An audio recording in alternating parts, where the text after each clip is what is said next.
Hey there, welcome to Dirt Rich, seasonal conversations about food and farming. I'm Jared Lumen, the Soil Health Lead for the Sustainable Farming Association. Today we're going to have a discussion with Dan Zimmerli, a farmer and also the Community Organizer and Outreach Coordinator for the Sustainable Farming Association. Dan, welcome to the Dirt Rich podcast. Hey, thanks for having me. Really glad to be here.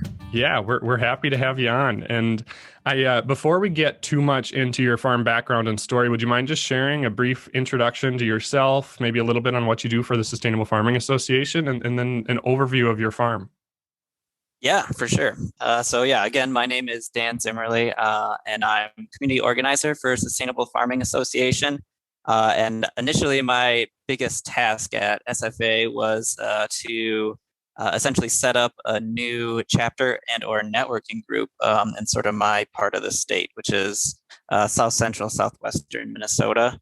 And we achieved that task after about a year. And it was a lot of work, but it was worth it and definitely challenging during the pandemic. So we have a new chapter, the Minnesota River chapter of SFA, and we're a collection of small-scale sustainable farmers looking to really focus on uplifting local foods in our region. So we're really excited. We hosted the first annual Local Foods Expo virtually in March of this year.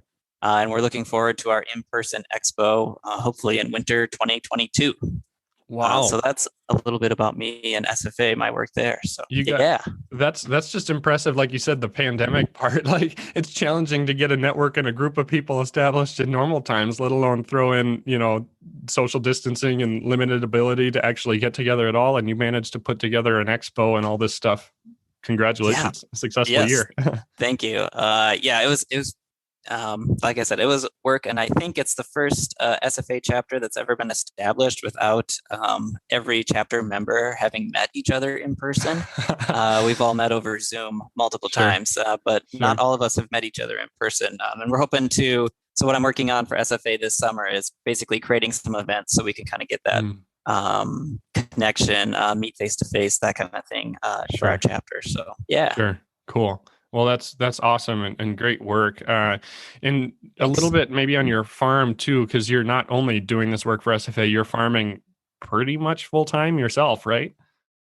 Yeah, we're pretty much full time, especially during the kind of busy months, which is sort of May through September for sure.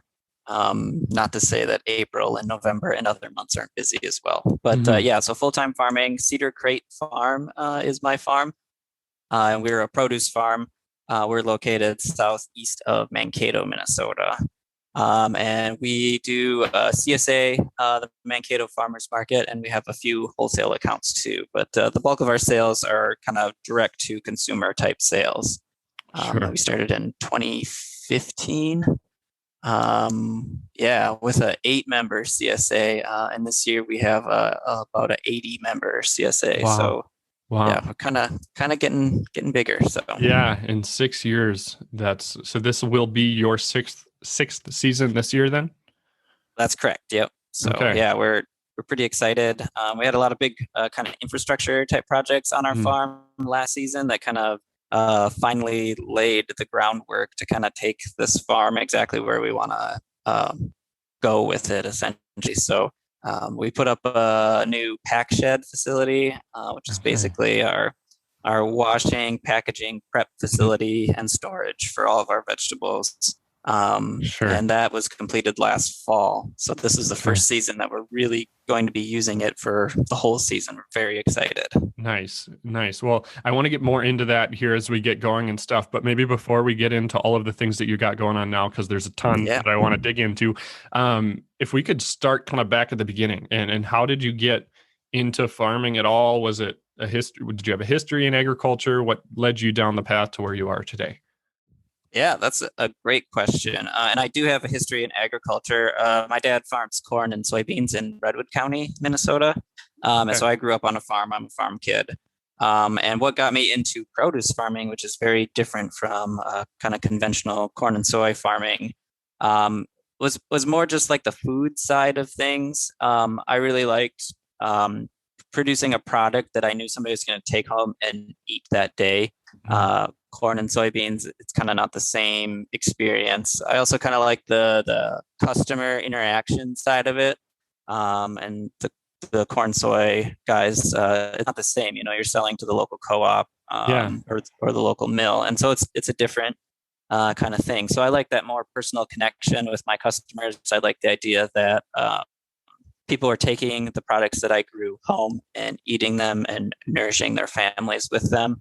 Hmm. Um, and I also like the idea that we were growing something that is a better quality product than what you can find in pretty much any grocery store in the state. You know, during my college years, in particular, I was always kind of disappointed with the produce at the supermarket. It's just not doesn't taste as good. Hmm. It's just not as good quality.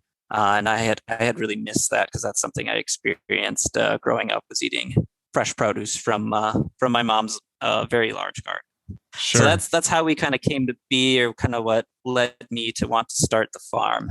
So, Um, so you grew up on a crop farm, a corn and soybean farm, and when you started this farm in 2016, did you kind of jump straight from the growing up on that farm to this farm business of your own, or was there some transition in between where you started to gain this passion for food and consumer relations? Because that's kind of unique for a lot of farmers, specifically. That's the yeah. the the appeal of commodity farming, is that you don't have to deal with that consumer connection and stuff. So that's it. Was there a transition to where you are, or was it kind of just a jump all in right away?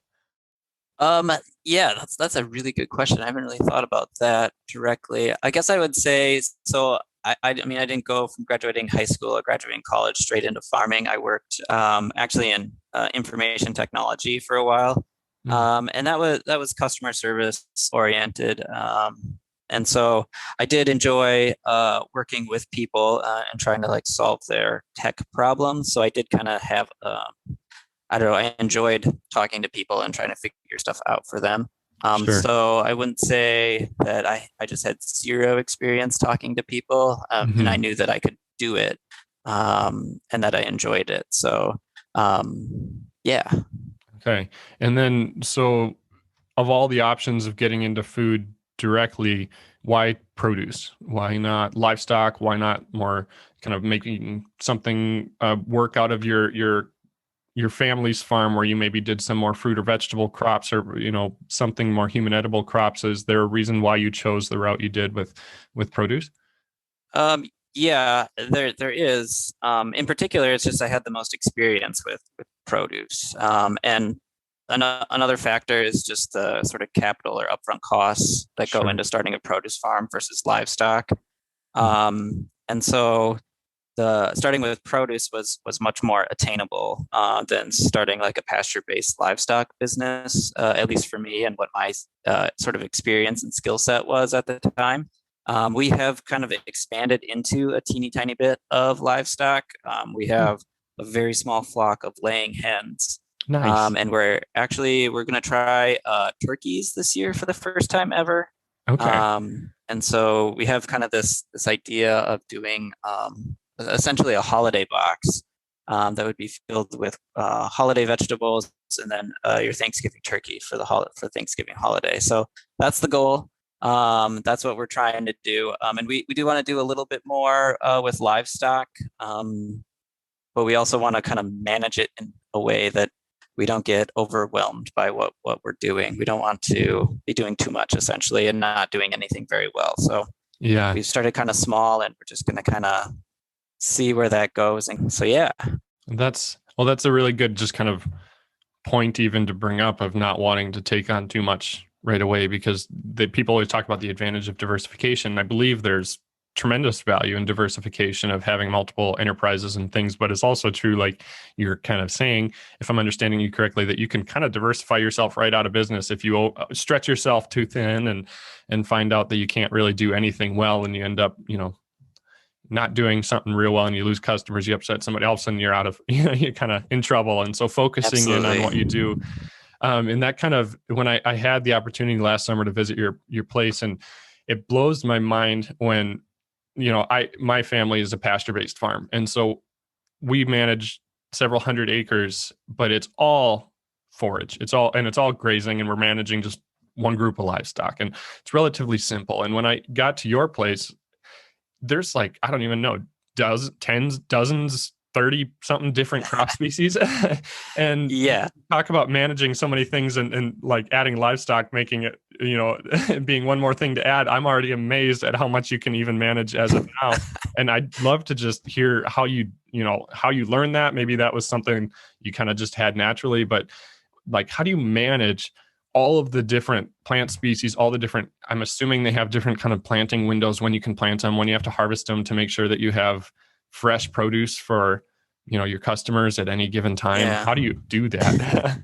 Yeah, excellent question, and thanks for the kind words there.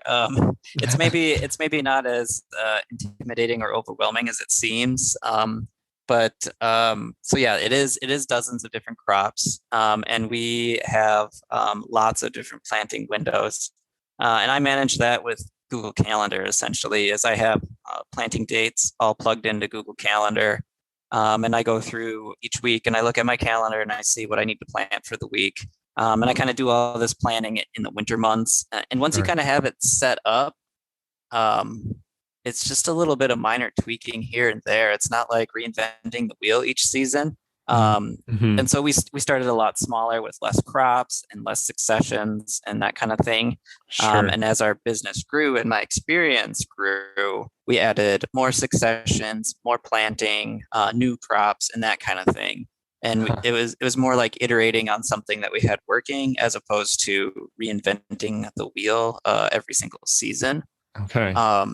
And just as far as harvesting goes and like planning that all out, again, it's like once you kind of have your baseline, it may vary by a week in either direction, potentially, maybe more, but not too much more than that, really. And once you have that down, you kind of know that, well, my sweet corn usually gets ready about mid to late July, and that's when it's at the latest it's going to be like August, and at the earliest it could be the middle of July. And so that's a pretty narrow window that you have kind of dialed in there for when that's going to be ready. And so that's kind of how we manage it, I guess. It's just a combination of Google Calendar. We started out at a size that was something you could wrap your brain around a little easier, and then expanded from there. So sure. Yeah. And so you kind of talked about how like a week in either way it can kind of shift. Is there weather things that could make that even outside of that? Like, I don't know about your area, but this spring up until this past few days has been incredibly dry. I mean, when you look at that, does that just throw your whole calendar out of whack? Or maybe at your place, you're able to irrigate? How do you manage for the different climate and weather changes that, might change year to year? Yeah, that's an excellent question. And we also, until recently, have been very, very dry. Driest spring that I can remember, essentially. And we are lucky enough to have some irrigation, and so we kind of strategically placed irrigation on sort of our highest value crops, and irrigated to get those seeds to germinate. And so we did that, but we also, there's certain things where it did not make sense to irrigate, like sweet corn's a pretty good example. It just takes up so much space, and it would take a lot of water and a lot of time, and a lot of irrigation equipment to set that all up for our sweet corn. And then, trying to, I guess the dollar value return on that sweet corn is pretty small in terms of per square foot, as opposed to something like lettuce mix. And so we kind of strategically place irrigation equipment to sort of irrigate the highest value crops in a square foot or value per square foot basis, if that makes sense. No, it totally does. And that's actually really interesting, because I would never have thought of that. I mean, it's kind of something that at our place we're kind of doing, of like right now with our drought, is like, what's our highest value cows and what's our lowest value cattle? And if we're dry and we have less grass, these are the cattle we'll sell first. And I'd never thought of that sort of from a perspective of a producer. If you have the ability to irrigate and to protect or, help one crop along, doing it based on a number, and there's got to be a lot of work and intentionality that goes into recognizing what that value is too. I mean, do you have, how are you managing your numbers, I guess, and understanding those values between different crops?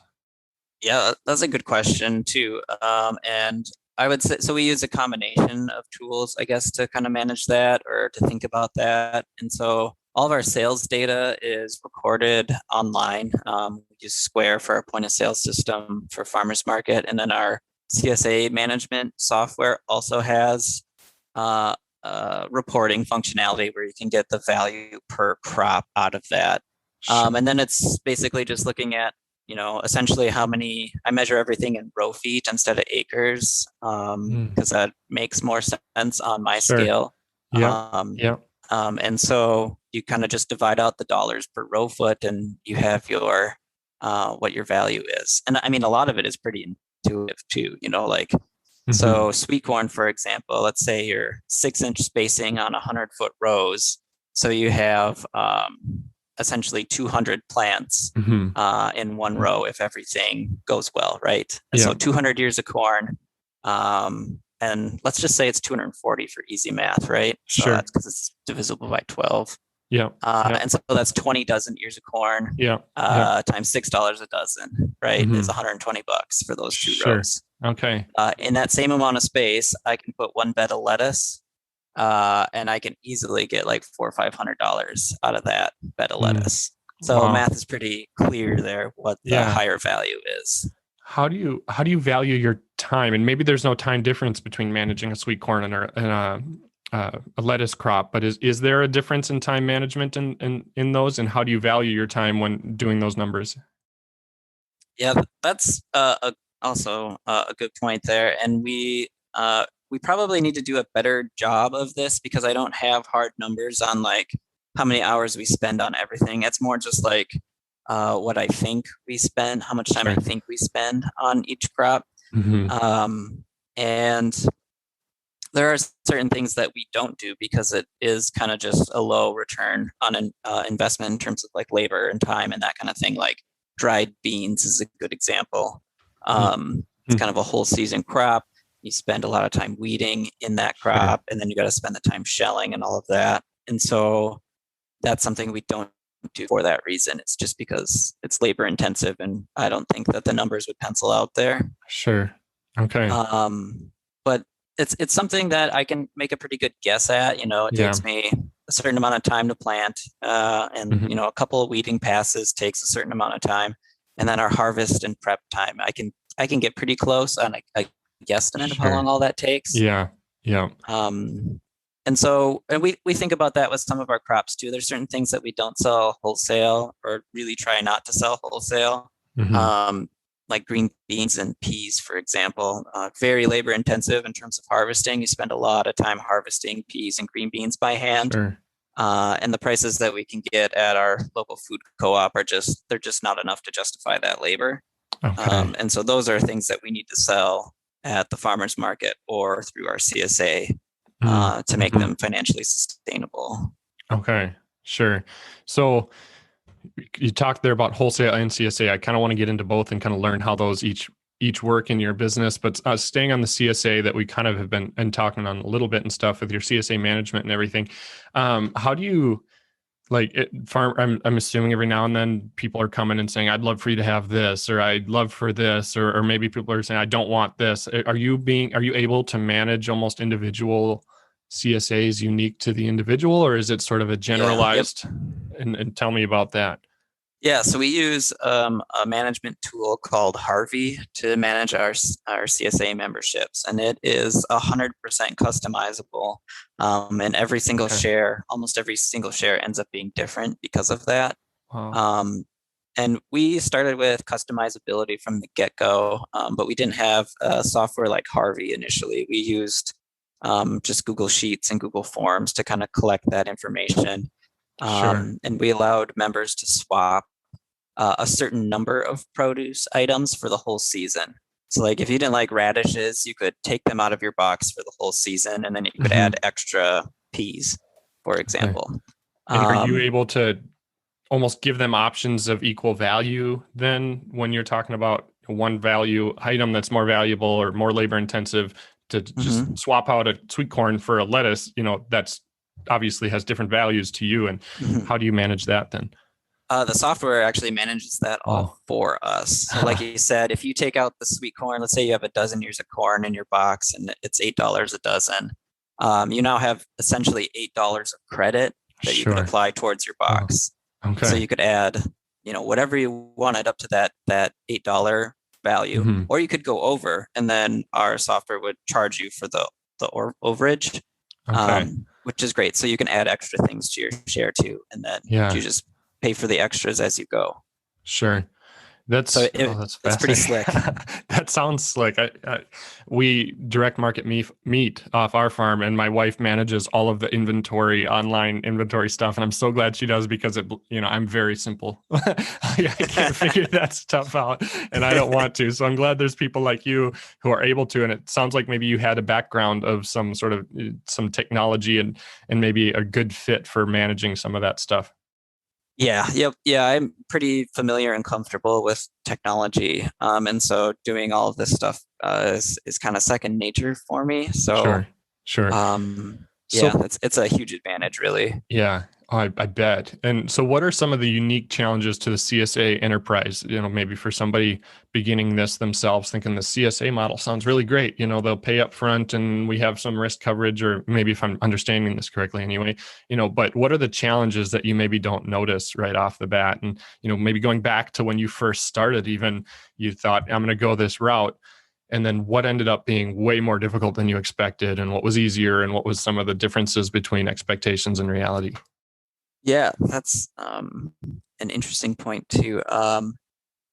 I would say that CSAs can be a lot of work in terms of sort of customer management and that kind of thing.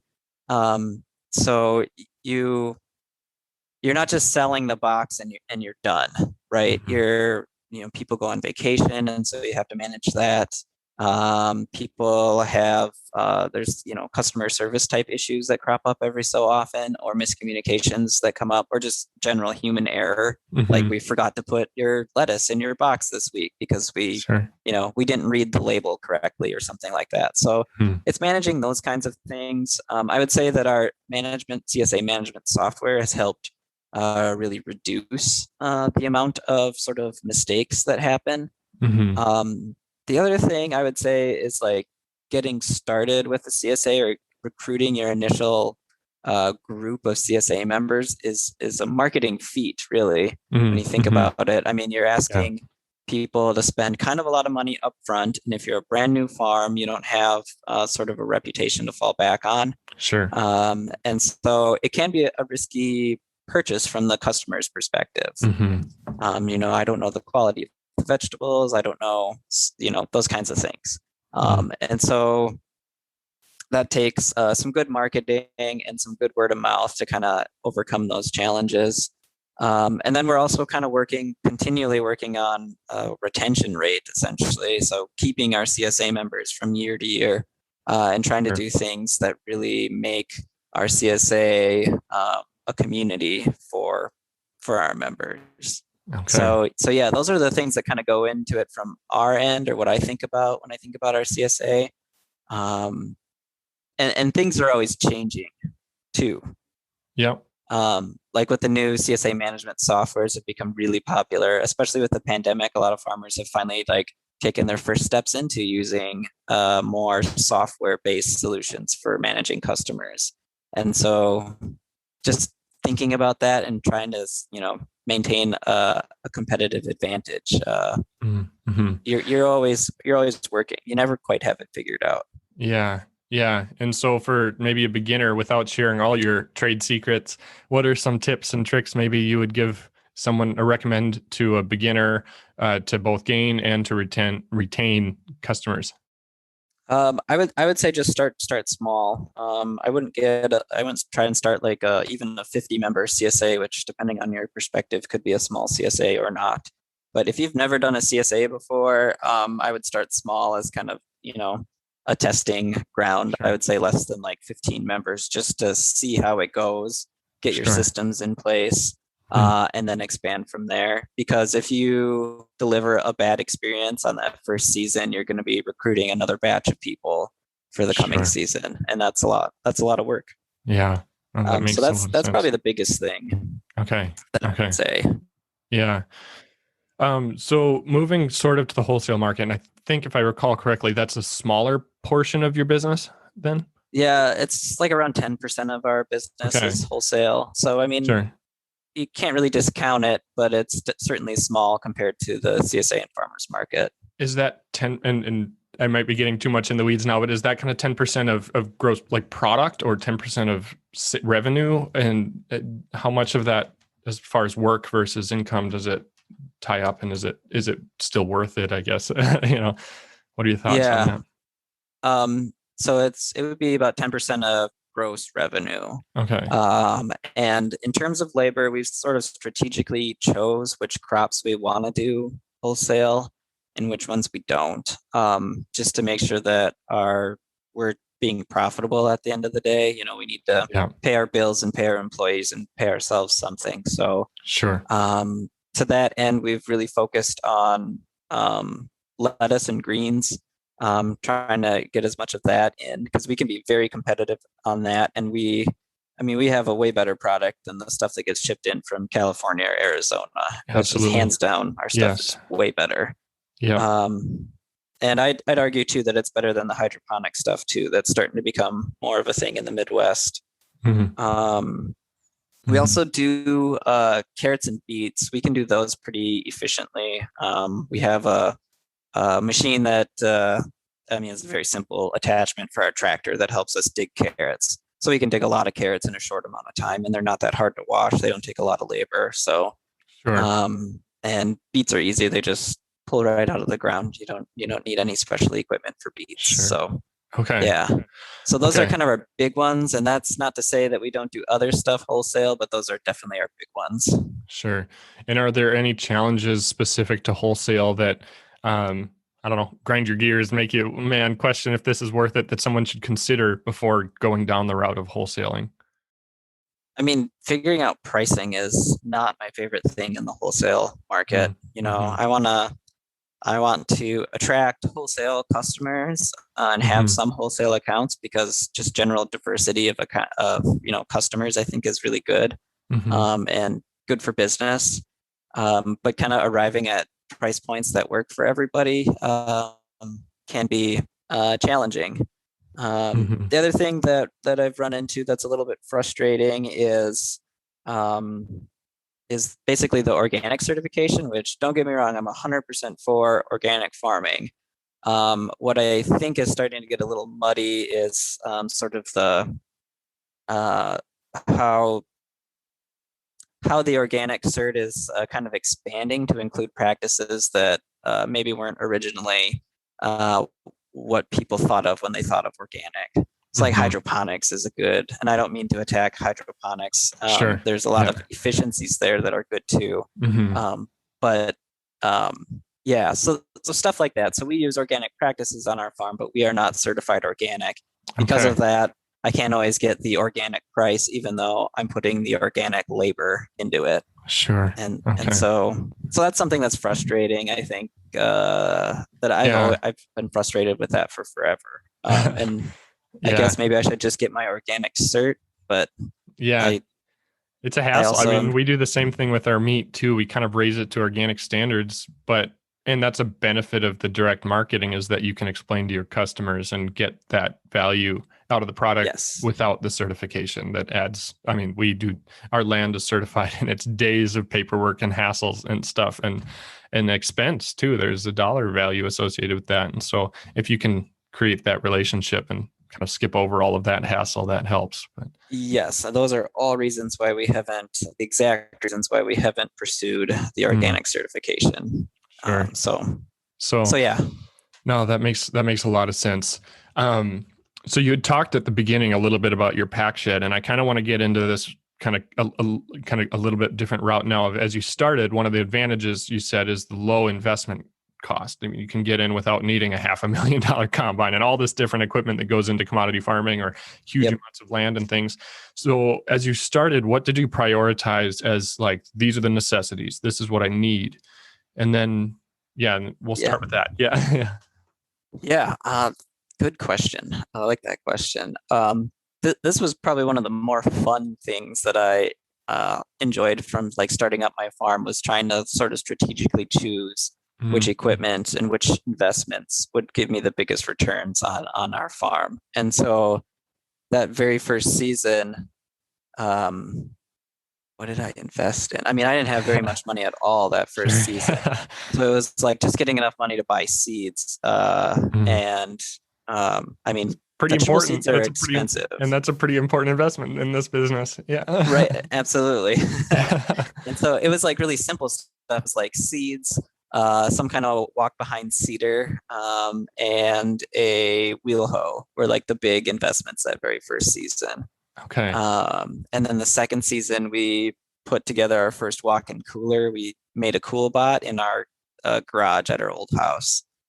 Um, and then we actually made a really big investment, but something that, we needed was an actual tractor with a tiller and a bucket. And so we Sure. bought that, I think the end of our second season. And then we kind of Okay. just like looked at weaknesses in our business, or like areas where we were spending a lot of time and labor and spending money to basically reduce the time and labor that was in those certain areas. So like Sure. eventually it was like, we need a better pack shed facility, or we need a better pack shed setup. And so we worked on basically reorganizing and buying some equipment for it was our garage at the time. That was our pack shed.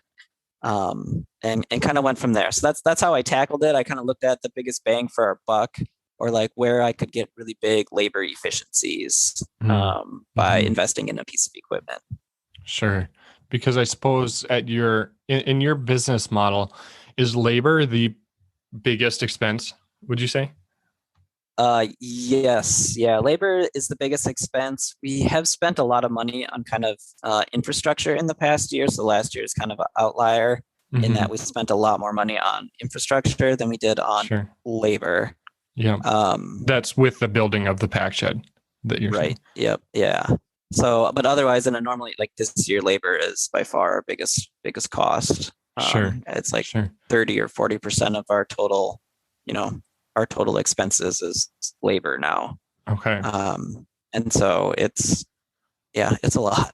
Yeah, no, absolutely. And it's a good point that people should consider, is maximizing what your limiting resource is. And if labor is your biggest expense for a lot of different enterprises, maybe land is the biggest expense. And how do you maximize the productivity or the value off of the land, as opposed to on a smaller acreage base, but a high intense labor? How do we maximize the use of our available labor? And Right. and so how, what were some of those, I guess you've talked about some of them, the tractor and the pack shed and stuff, but is there any other ways, or just probably just skillful management and figuring out how to do things more efficiently, like simple tasks that will, when you don't know what you're Yeah. doing, maybe take longer than once you figure it out, and practicing and getting efficient at those different things. Yeah. Yeah. Excellent question. And there's a couple different ways that we tackle this. One is that we are always experimenting with procedures, like in our pack shed in particular, in our sort of wash setup. If there's a faster way that we can wash something, we're going to try and come up with that, so that we reduce our labor there. Mhm. And then we do good training for our employees, so that they know our our preferred procedure for doing something, because it's Mm. the fastest. And we always Mm. give them the latitude where you can do it a different way if you can do it faster, and kind of Sure. come up with the same quality or end result. Yeah. But there's a reason that we do things a particular way, and it's because it's the most efficient way that we found. Hmm. And we always, like I said, we always give our employees the latitude to do it a different way if it's efficient, Hmm. and quick. So that's one way, and that goes kind of across the farm. It's particularly important in the pack shed, and in the harvesting produce. Hmm. Um, but otherwise, we're also looking at kind of where we're spending a lot of labor on our farm, and weeding is always one of the big ones. We spend a lot of time weeding June and July, Sure. and so we've spent money on equipment to try and reduce the amount of labor that goes into that. So most recently, we purchased a walk-behind tractor with a cultivating setup. So we have both tine weeders and finger weeders, which we're experimenting with, and I'm learning how to use this season, which I haven't done a blind cultivation before with the tine weeders. So it was a little nerve-wracking at first, but I was impressed with how well it's worked so far. And kind of same with the finger weeders, as those fingers get in your rows and you're just like, isn't it going to flick all my plants out and I'm just not have anything left? And that's just not the case. It's not how it works. And I'm flabbergasted by it. Kind of wish I would have purchased it sooner. So yeah. We do some of the same things for our organic crops we raise on our farm as well. And we got a tine weeder, and it was relatively expensive. And when it got here, it's this tiny, kind of a relatively small thing. And we're like, gosh, this is worth that. And once we started using it, we had those same fears, but goodness, did it make a difference. It was, it's an incredible tool. They're really amazing. And the stuff that they're coming out with is just, it continues to kind of blow my mind. There's a lot of really cool technology, I think, coming out and developing in kind of that cultivation space.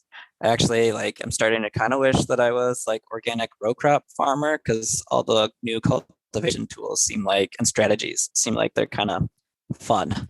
So yeah, there are some neat tools, that's for sure. They all come with their own challenges. Dad and I, when we first we got a camera guidance system, and this just popped into my head of a challenge when you brought up. It was neat. We were all excited, and we probably spent 4 hours trying to figure out, why can't we get this thing to run automatic?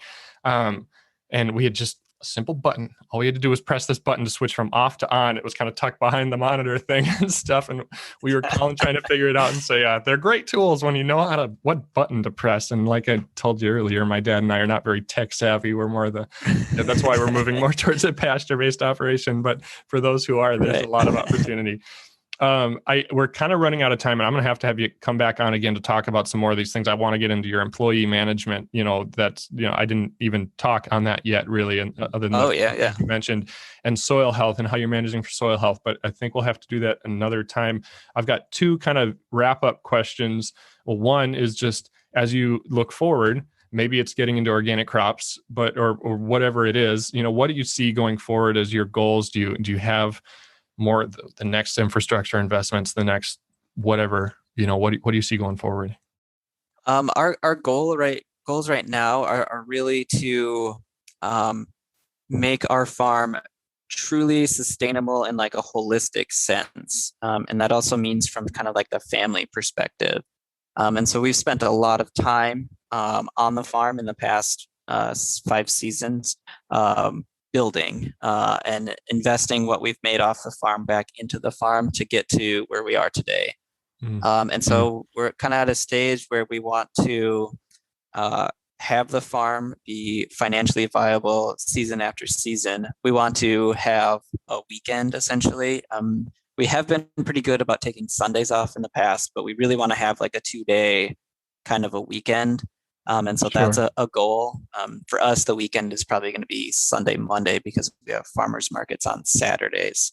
That makes sense. Yeah. And just getting the farm to a place where we are able to walk away or take a break, go camping or go on a trip somewhere, and leave the farm in our employees' hands for that duration. And so that's our goal. And what we're really working towards. And it's always been the goal in kind of the back of our minds. We've just always been working on getting the farm to a space where we could achieve that. And so I think we have the foundation laid to make that happen. We just have to execute, I guess. Sure. Yeah. And we'll have to pick that up on the next one too, to dig more into that. Cause that's, I think that if it's not, it should be a goal of probably every farmer. And a lot of people ignore that lifestyle piece of the holistic, management of a business and stuff. And so that's a good point. We'll have to talk on that in the future. Last question then, for the guy who is in your shoes back in 2015, 16, whenever you were starting to think about doing this for the first time, having gone for the last 5 years and building what sounds like a very successful business in this, in this field, what tips would you give them to start that you haven't mentioned so far? Are there any other last words of wisdom you would share with those individuals, or just anyone in general as well? Yeah. Yeah. For anybody out there that's kind of in that space right now where I was at, 5 years ago, I would say that networking is super important. And so just finding a group that you can get together with, whether it's colleague farmers or whoever's kind of in your area. SFA is a great tool in that regard. Join a SFA chapter if you haven't already, so that you can start bouncing ideas off of those like-minded individuals. You'll find that the farming community is like very willing to help each other. It's kind of mind-boggling in business.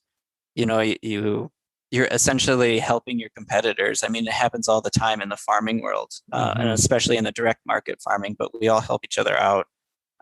It's kind of we all do better when we all do better. So that's one piece of advice, is networking.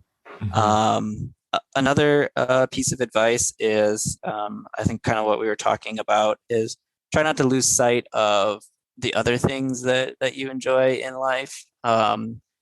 Farming is an excellent lifestyle, but it can consume you entirely, and you can get burnt out. So make sure you make some time, at least some time, for the other things that you like to do outside of farming. I mean, even if it's Saturday afternoons after the farmers market, if you just take 8 hours off or 6 hours off and you just don't work on farming stuff for the rest of the day, do something like that so you can focus on your other passions. Sure. And then I would also say, don't discount kind of the business side of farming. The financial management and marketing is extremely important in your success. And so it's not the reason that a lot of people get into farming, but it is a critical piece of any farming business. And so on that, and I know I said last question, but we've already talked about this and you just brought it up again, kind of that management software. Would you say that would be an early investment, or is that something you wouldn't recommend right away? Just kind of a curiosity question, since we've already discussed it today. Oh, yeah. Good question.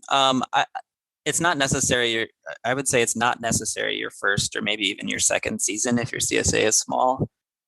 You could offer a customizable CSA, for example, without special software. It would be doable. Okay. So not necessary.